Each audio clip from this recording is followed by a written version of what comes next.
ćemo ovu naglu demonstraciju samopoštovanja. Imaš li još nešto za reći? Ne, gotova sam. Odlično, onda o tome više ne želim čuti ni riječi. Pavlovo vrijeme je gotovo. Ovdje ste da naučite, ne da prigovarate. Jel to jasno?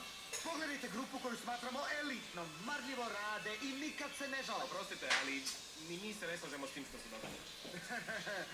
Ne upotrebljavaj riječ mi, jer ne vidim da se nitko od ostalih učenika žali. A ne?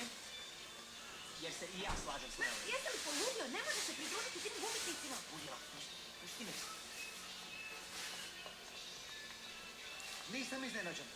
Smatraj se izbačenim iz studija zbog ovoga. Jel to jasno? Želi li još netko napustiti grupu? Ja. Samo želimo da nas čujete.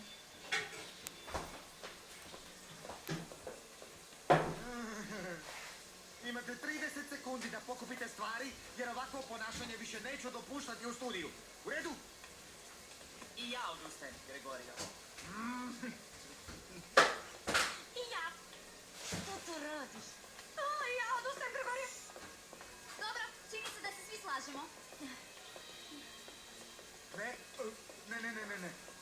Ne. Poželit ćete. Vidjet ćete, poželit ćete ovo. Kad se poželite vratiti, nećete moći. Gregorio, zar nemate ništa za reći? Ludmila, rekao sam ti da ćemo pričati u mom uredu. Čekaj me tamo. Okreni se, hodaj. Tako, ravno, lijevo.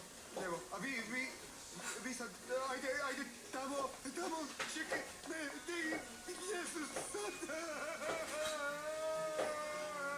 Dođi. Što ćemo napraviti?